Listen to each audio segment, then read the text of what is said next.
Best divorce আপনি কোনটাকে বলতে পারবেন? ইন্টার্নশিপ নারী ডাক্তারদের নিয়ে সুষমার কাছে একটি অভিযোগ আসে। অভিযোগটি আবার করেন তাদেরই এক কলিগ। অভিযোগটি এরকম ছিল যে ডক্টর কুশাল ইন্টার্নশিপ ডাক্তারদের সঙ্গে ফ্লার্ট করেন। অভিযোগটি অবশ্যই গুরুতর এক অর্থে, যদি সে সত্যি ফ্লার্ট করে। আর যদি সে কাজের প্রয়োজনে কথা বলে, তাকে আপনি ফ্লার্ট বলতে পারেন না। চিকিৎসা বিজ্ঞান এমন একটা পেশা, ডাক্তারি পড়ার ক্লাস থেকে শুরু করে সর্বক্ষেত্রে নারী পুরুষের উপস্থিত থাকবে, কোনো রকম হেজিটেশন কিংবা পর্দা ছাড়া। ডক্টর সুষমা যদিও হিজাব পরেন, তথাপি তিনি নিজেকে এত আকর্ষণীয়ভাবে উপস্থাপন করেন যে তার প্রেমে যে কেউ যে কোনো সময় ক্রাশ খেতে পারে। তখন আমরা এটাকে অস্বাভাবিক বলে ধরে নেব না। ডিভোর্সকে ডক্টর সুষমা কিভাবে দেখে আমরা একটু শুনবো এখন। বেস্ট ডিভোর্স আপনি কোনটাকে বলতে পারবেন যখন আপনি জানেন যে আপনি এই ডিভোর্সটা কিভাবে দেওয়া যায়, এটার যে এটা কিন্তু একটা নিয়ম আছে, সেটার ভেতর দিয়ে আমরা গেছি। যেমন একটা দম্পতি দুজনে হয়তো ভালো মানুষ, কিন্তু কিছু জিনিস মিলছে না। তাহলে এই দুটো মানুষ প্রথমে খুব ঠান্ডা মাথায় বসে কথা বলে তাদের নিজেদের জিনিসগুলো ফিক্স করবার চেষ্টা করবে। তারা পারল না। এবার তারা পরিবারের বড় সদস্যদের ইনভলভ করবে, তাদের সাহায্য নিয়ে এই সম্পর্কটা ঠিক করার চেষ্টা করবে। সেটাও পারল না। তারপরে দুই পক্ষই একজন একজন করে ব্যক্তিকে বেছে নেবেন, তাদের সাথে তাদের সবকিছু শেয়ার করবেন এবং তারা দুজন পরবর্তীতে মতামত দিবে যে আসলে এই বিয়েটা কন্টিনিউ করা উচিত কি উচিত না, এবং এই ব্যক্তির মতামতকে সেক্ষেত্রে অবশ্যই গুরুত্ব দিতে হবে। সেটাও সম্ভব না। তখন আমাদের ইস্তিখারা যে নামাজের কথা আছে, সেই নামাজ না আমরা আমাদের জন্য রিকমেন্ডেড। তারপরেও হচ্ছে না। বিয়ে আপনারা যেটা আমরা বলি তিন তালাক দিয়ে ফেলা, যেটা তো ইসলামে পুরোপুরি নিষিদ্ধ। এক তালাক করে এক তালাক দিয়ে আসলে ছাড়ার নিয়ম, এবং সেক্ষেত্রে যেটা বলা হয় যে তখনও 3 মাস এই দম্পতিটি একসাথে থাকবে। সেই সময় যদি তাদের মন পরিবর্তিত হয়, তারা আবার যাতে একত্রিত হতে পারে। এই যে পুরো প্রক্রিয়াটা, এই প্রক্রিয়াটার ভেতর দিয়ে যাওয়াটা খুব দরকার, কারণ একটা জিনিস গড়া খুব সোজা, ভেঙে দেওয়াটা খুব কঠিন। যেহেতু তারা দুজনেই উচ্চশিক্ষিত এবং মোটিভেশনাল স্পিকার, সুষমার বক্তব্য অনুযায়ী আমরা ধরেই নিলাম যে তিনি বেস্ট ডিভোর্সের মধ্য দিয়ে গেছেন। তার ডিভোর্সটিকে বেস্ট ডিভোর্সই বলা যায়। কিন্তু বেস্ট ডিভোর্স তো বিচ্ছেদেই, তাই না? বড়দের উপরে নয়, একটা ডিভোর্সের সবচাইতে বড় প্রভাব পড়ে বাচ্চাদের উপর। আপনি পোস্টে অনুরোধ করেছিলেন বাচ্চাদেরকে নিয়ে যেন কেউ প্রশ্ন না করে, কিন্তু কতজনের মুখ আপনি বন্ধ করবেন বলুন তো?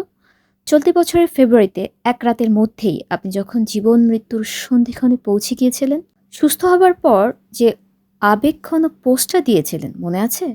সেখানে আপনি বলেছিলেন রাতভর আপনার স্বামী অর্থ জোগাড় সহ অক্লান্ত পরিশ্রম করে সেবা দিয়ে গেছে। আপনি অনুভব করেছেন আপনার স্বামী সে রাতে পাশে না থাকলে আপনি হয়তো না ফেরার দেশেই চলে যেতেন। আপনি তখন বুঝতে পেরেছিলেন আপনিই তখন ভুল ছিলেন, আপনার স্বামী সঠিক ছিল। নতুন করে আবার কিসে ধরলো আপনাকে? কে বা কারা আপনাকে অভিযোগ জানালো? আর আপনি সেই অভিযোগ শুনে সিদ্ধান্ত নিয়ে নিলেন? অন্যদেরকে তো পরামর্শ দিলেন বেস্ট ডিভোর্সের সবশেষে ইস্তেখারা করে তবেই সিদ্ধান্ত নিতে হবে। আমার তো মনে হয় না আপনি আপনার নিজের ডিভোর্সের ক্ষেত্রে ইস্তেখারা করেছেন।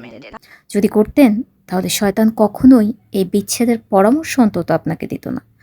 বাচ্চারা বেঁচে যেত আপনাদের এই ইগো খেলা থেকে। আপনার ডিভোর্সের পর একদল উঠে পড়ে লেগেছে আপনার স্বামীর পরকীয়ার পেছনে। কিন্তু ডাক্তার কুশলকে তো আমরা ব্যক্তিগতভাবে চিনি, তিনি এমন চরিত্রের মানুষই নন।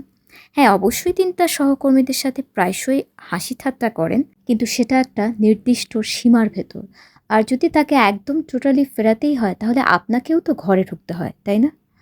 আপনাকে ফাঁকি দেবার জন্য তিনি অমন কাজ করেননি।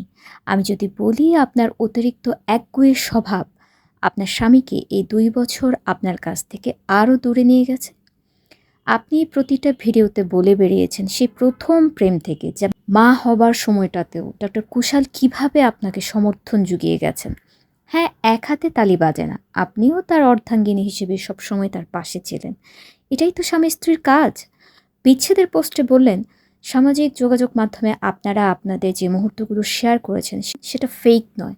তাহলে সেগুলো যদি সত্যি হয়, তাহলে ডাক্তার কুশল অবশ্যই একজন ভালো মনের মানুষ। আর যদি তিনি ভালো মানুষ না হন, তাহলে আমরা ধরেই নিতে পারি আপনাদের সেই ভিডিওগুলো মিথ্যা ছিল। ভাইরাল হওয়ার জন্য আপনারা এটা করেছেন। ফেসবুকে তো ঢোকাই যায় না, জানেন?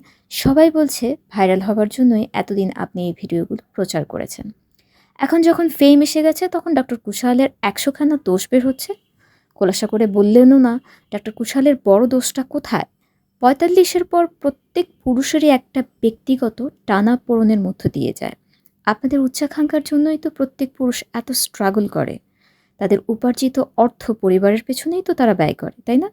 এখন আপনাদের আবার কিশোরী বয়সের প্রেমের মতো দাঁড়িয়ে ঝুম বৃষ্টি, ঝরা পাতা, নীরব কথা, নীরব কবিতা এগুলো একত্রে শুনতে হবে, একত্রে দেখতে হবে। এগুলো ছাড়াও জীবন চলে। কত নারী যে শুধু ভাত কাপড়ের জন্য স্বামীর ঘর করছে, গিয়ে দেখুন। আরেকটা কথা বলি, বদনজর কিন্তু সত্য। যেভাবে সারাক্ষণ স্বামী স্ত্রী শো অফ করে বেরিয়েছেন, কার কার যে নজর আপনার সোনার সংসারে পড়েছে কে জানে। এখন বিরহের গান ছেড়ে বেশ ঝুম বৃষ্টি দেখার সময় পাবেন। কেউ এসে আর বলবে না তোমার বৃষ্টি ভেজা মুখ ওই বৃষ্টির চাইতেও সুন্দর।